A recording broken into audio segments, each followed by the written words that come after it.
গাছ বাঁচাতে সারা দেশে ব্যানার ফেস্টুন অপসারণের দাবি পরিবেশ কর্মীদের। প্রকৃতির অপরূপ শোভাবর্ধনকারী গাছ মানুষেরও পরম বন্ধু। প্রাণীকুলের বেঁচে থাকার জন্য প্রধান উপাদান অক্সিজেন সরবরাহ হয় গাছ থেকে। গাছের যে প্রাণ আছে, অনুভূতি শক্তি আছে তা প্রমাণিত। গাছ সবকিছু বিলিয়ে দিয়ে আমাদের জীবন বাঁচিয়ে রাখছে, অথচ কিছু অসচেতন মানুষ গাছের সঙ্গে নির্মম আচরণ করছে। উপকারের প্রতিদান হিসেবে জীবন্ত গাছে পেরেক ঠুকে রাখছে, ঝুলিয়ে রেখেছে নানা রকম ব্যানার ফেস্টুন। যারা এই কাজটি করছে তারা হয়তো জানে না এতে গাছটি মারাও যেতে পারে।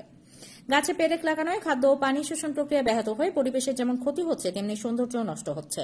পেরেক লাগানোর কারণে গাছের গায়ে যে ছিদ্র হয় তা দিয়ে পানি এবং এর সঙ্গে বিভিন্ন ব্যাকটেরিয়া, ছত্রাক ও অণুজীব ঢোকে। এতে গাছের ওই জায়গায় পচন ধরে, ফলে গাছের খাদ্য ও পানি শোষণ প্রক্রিয়া ব্যাহত হয়। একসময় গাছটি মরে যায়। গাছের এমন কষ্টদায়ক চিত্র ব্যতীত করেছে বাংলাদেশ জীববৈচিত্র্য সংরক্ষণ ফেডারেশন BBCF এর সদস্য সংগঠন সবুজ বাংলার সদস্যদের। তারা সিদ্ধান্ত নেন গাছে পেরেক ঠুকে লাগানো ব্যানার ফেস্টুন অপসারণের।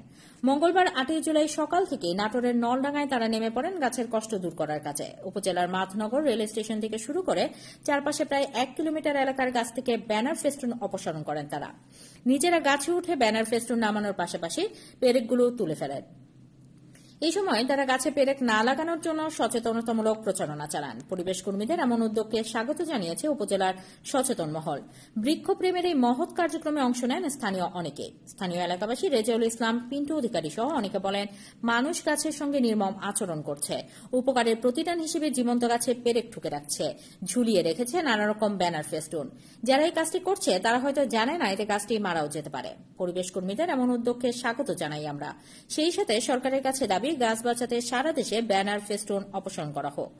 BBCF এর কেন্দ্রীয় প্রচার সম্পাদক ও সবুজ বাংলার সাধারণ সম্পাদক ফজলে রাব্বি বলেন, গাছে পেরেক লাগানোয় খাদ্য ও পানি শোষণ প্রক্রিয়া ব্যাহত হয়ে পরিবেশের যেমন ক্ষতি হচ্ছে, তেমনি সৌন্দর্যও নষ্ট হচ্ছে। তাই আমরা মাসব্যাপী লোহা, পেরেক, বৃদ্ধ গাছ থেকে ব্যানার, ফেস্টুন, সাইনবোর্ড অপসারণ করতে উদ্যোগ গ্রহণ করেছি, মৃত্যুর হাত থেকে গাছগুলোকে বাঁচানোর জন্য। সেই সাথে সরকারের কাছে দাবি সারা দেশে গাছ রক্ষায় সরকারিভাবে উদ্যোগ গ্রহণ করা প্রয়োজন। যারা এই কাজগুলো, আমি সরকারের কাছে আকুল আবেদন জানাই যে এই গাছে যেন পেরাক পুঁতে যে ফেস্টুন ব্যানার যেন না পুঁতে। জীববৈচিত্র্য সংরক্ষণ ফেডারেশন BBCF এর সদস্য সংগঠন সবুজ বাংলার উদ্যোগে আজ থেকে নাটোরে লোহা পেরেক মেরে যেসব গাছে ব্যানার ফেস্টুন লাগানো হয়েছে সেসব উত্তোলনের উদ্যোগ গ্রহণ করা হয়েছে। এবং আমাদের সংগঠন সহ যারা স্বেচ্ছাসেবী সংস্থা তাদের মনে রাখবো যে যেখানে আপনারা গাছের লোহা পেরেক মেরে এইসব দেখবেন সেসব তারা আপনারা নিজ উদ্যোগে উত্তোলন করবেন। সেই সাথে রাজনৈতিক ব্যক্তিবর্গ সহ বিভিন্ন প্রতিষ্ঠানিক তারা গাছকে ব্যবহার করে প্রচারণা চালাচ্ছে। তো এইসব উত্তোলন করা প্রয়োজন এবং সরকারের কাছে অনুরোধ জানাবো অচিরেই একটা সিদ্ধান্ত গ্রহণ করে সারা দেশব্যাপী গাছে লোহা পেরেক মেরে যেসব কেনার ফেস্টুন লাগানো হয়েছে এসব উত্তোলন করা হোক এবং যাতে আগামীতে যাতে কেউ গাছ ব্যবহার করে এসব প্রচারণা না গ্রহণ করতে পারে তারও ব্যবস্থা গ্রহণ করা হোক।